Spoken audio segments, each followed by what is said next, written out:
generations. And now, the power of two restores the one. We got a bidet!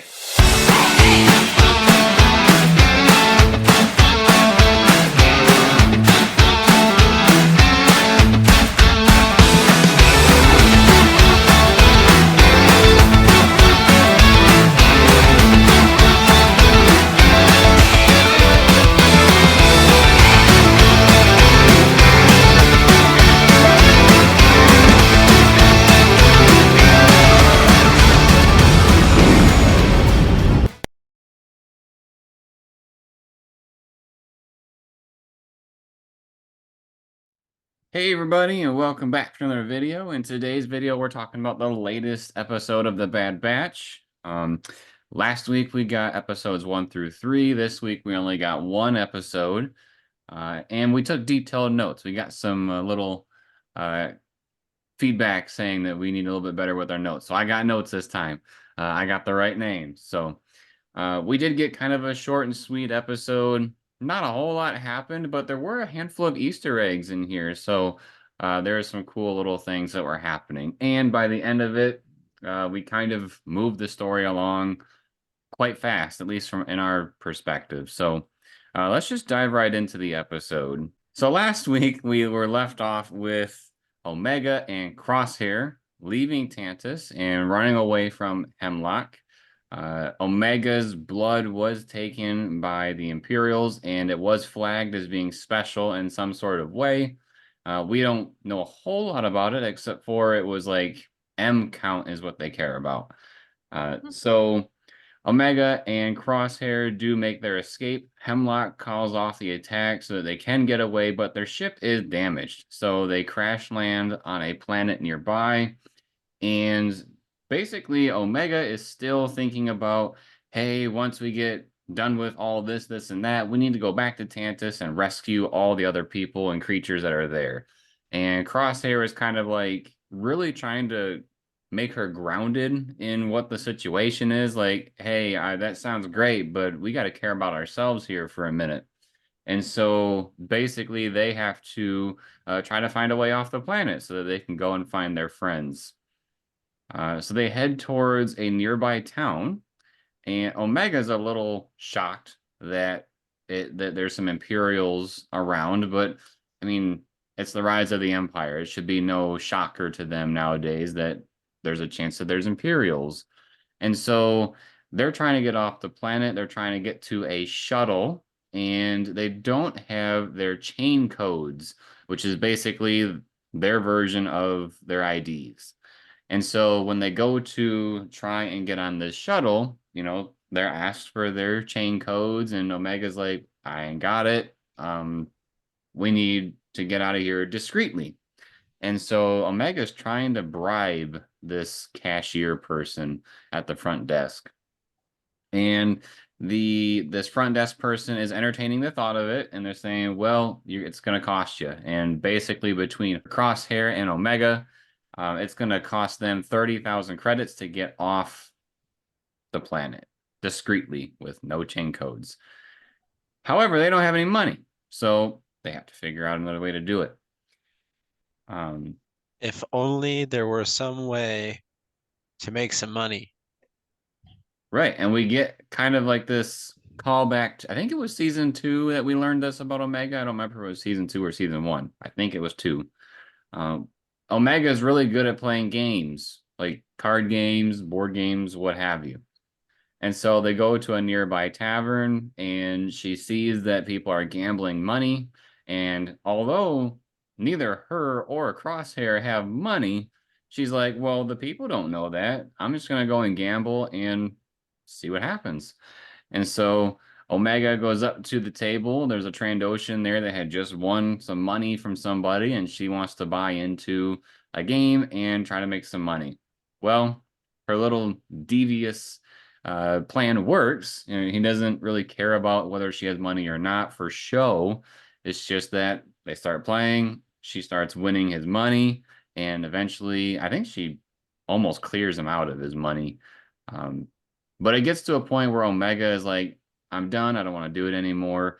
and that's when we get an Imperial officer that jumps on in. Sarah, would you like to cover what the Imperial officer is there to do?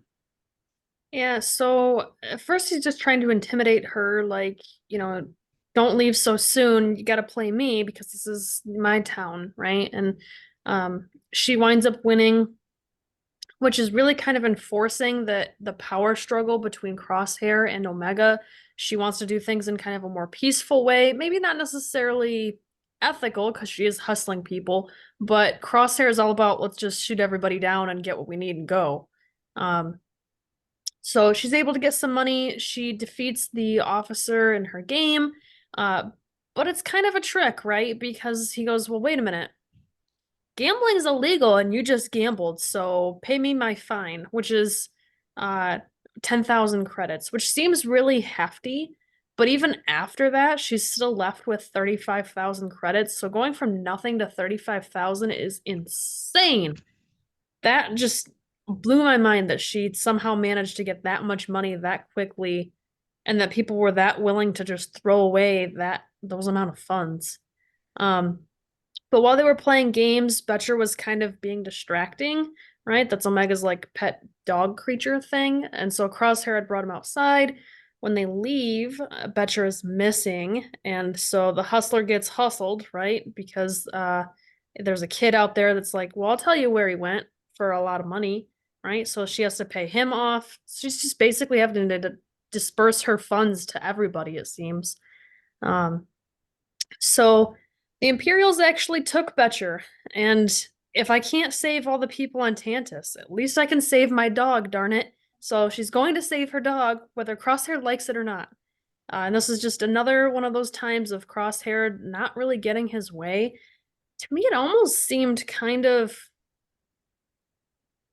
unbelievable how flexible he was being with this kid because he's such a stern guy that, like, for him to just let her get her way this much this often. Has it been working some of the time? Yeah, but it's just I feel like he would have been more forceful for some of these things. Like, we need to get off this planet now or we're going to die. You're gonna have to leave the dog.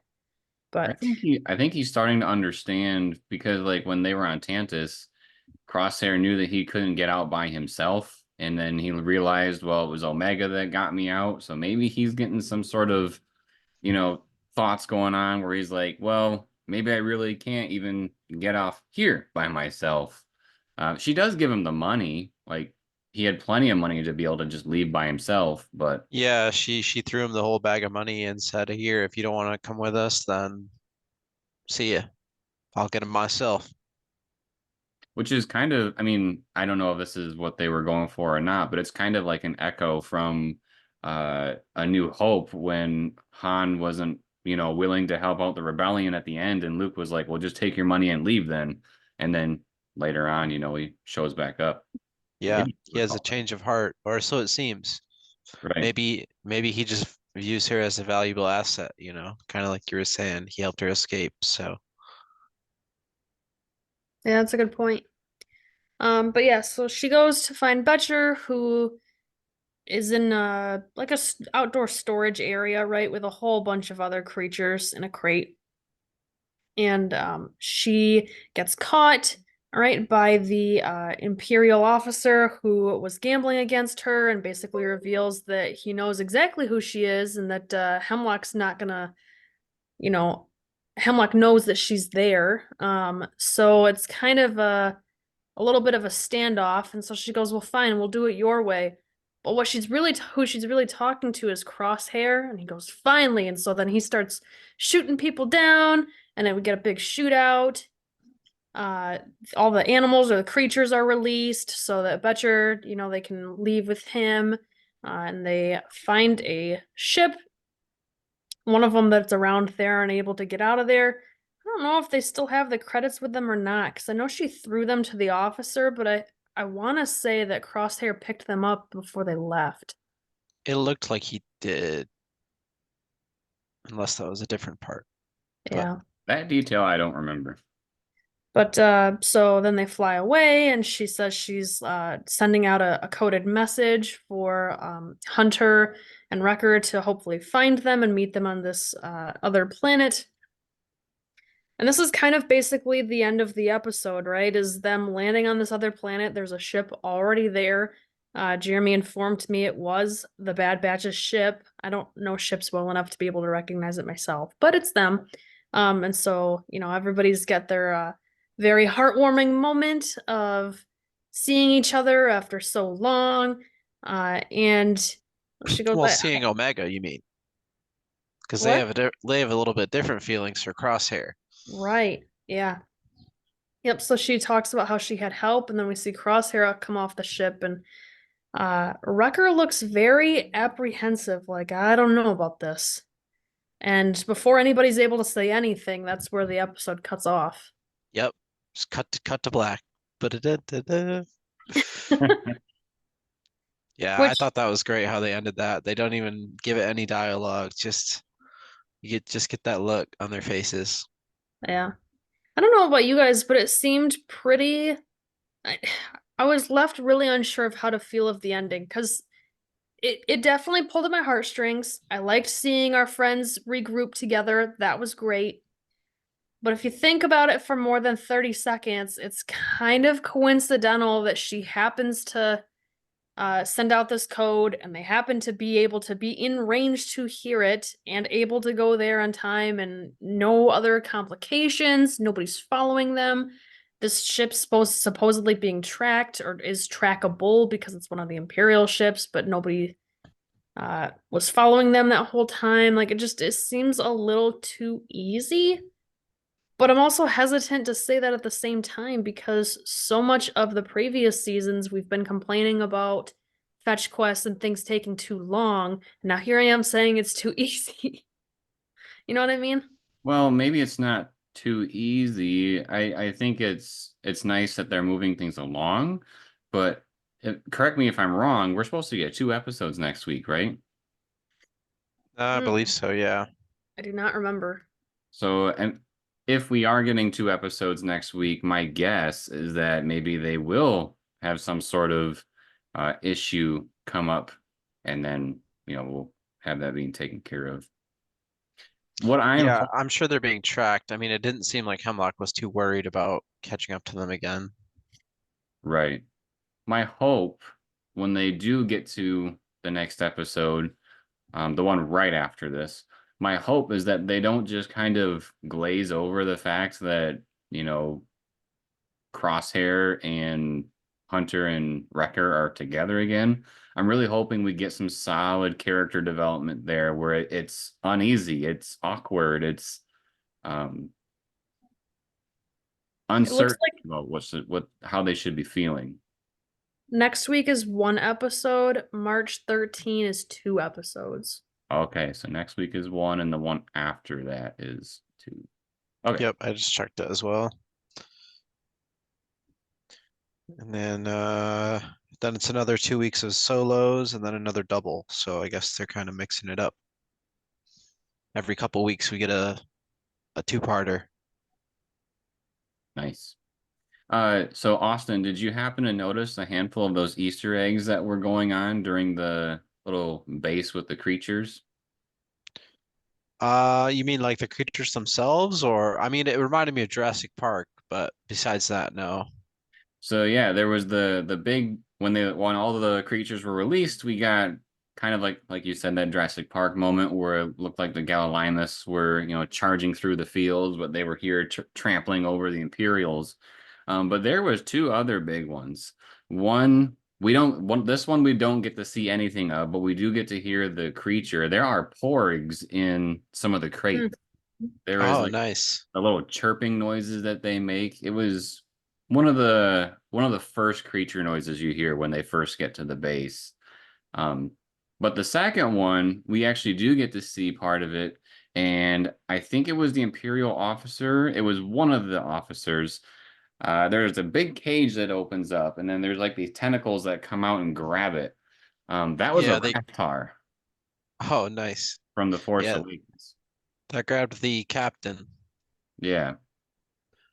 So we do get a couple of creature things here and there that were, things from the sequel trilogy. So we're getting some of those little bits and pieces added in there. Um, I'm pretty sure about this. One thing that I'm good with movies is listening to the noises and like being able to connect where different sound clips are coming from. There's some of the creatures that I'm pretty sure they were using from like how we had the Jurassic Park reference with the things blowing through. There's a couple of the creatures that sounded like some of the dinosaurs from the Lost World when they were letting all the dinosaurs out and then they ripped through the camp. So Hmm. I wonder if they were doing something there to try to make a connection. Maybe it was a coincidence, but there's definitely a lot of those that sounded like dinosaurs. Yeah, I wouldn't be surprised if they use some audio for creatures and stuff like that. What did you guys think about, well, the captain had a problem with animals, so it was kind of ironic that he went down the way that he did, getting pulled away with the tentacles. But what did you guys think about him being just character design wise? Because we don't really see a lot of like chunky people in Star Wars, really. But to me, that I don't know, sometimes you'll see like kings and royalty, people who are doing real well, they'll be kind of chunky because, they're eating well. I was Star just gonna make Wars, that connection that it seems like of the people who are uh that body shape in Star Wars, it seems to be a lot of Imperials or high-ranking officers. yeah, Yeah, Jabba's up there. yep. But I guess when this guy took the fee from Omega when she was gambling, that was like the, I guess, to let you know for sure he was corrupt. I mean, immediately. But Yeah, Well, even just from when he talked to the bartending robot before, or droid, excuse me, before he played Omega, he was gathering his winnings or uh money from the droid of like, what have I gathered today? So I don't know if yeah, the droid was taking fines for him or what, but it was something that didn't seem right. some shady stuff going on in that town. But thank goodness they got out of there. it makes me wonder if he would have won Omega's money if he wouldn't have charged the fee for gambling. I feel like he would have. And then if she wouldn't have been able to pay, they would have just like tried to arrest them or something. I think so too. Could have, Make, and then he would have, had the double whammy there where he would have had Omega ready for Hemlock. yeah. Yeah, he caught on pretty quick. I did like that about him. I don't like when they're able to just pull a fast one on the Imperials constantly. So it was nice to see this guy actually putting two and two together because they did find their ship out, their crashed ship. So And Hemlock, at the end of the episode, was checking out that ship too. He did arrive on the planet, and he was looking at it. He was told that there was confirmation that Omega and Crosshair were seen in the town, and so that confirms to him that hey, this is exactly who it was. And he said something along the lines of, "I want all my officers or whoever to be on the lookout." Um, so he must be alerting more and more people. I'm surprised he didn't just put it out there for everybody, but it sounds like he's only telling certain people at certain times based on how he's saying it, but I don't know. He probably wants to keep the credit of the discovery to himself. So if too many people know about it, he won't be the one to be able to claim credit for her. Right. yeah, he's trying to compartmentalize the information. We'll have to see if that ends up paying off.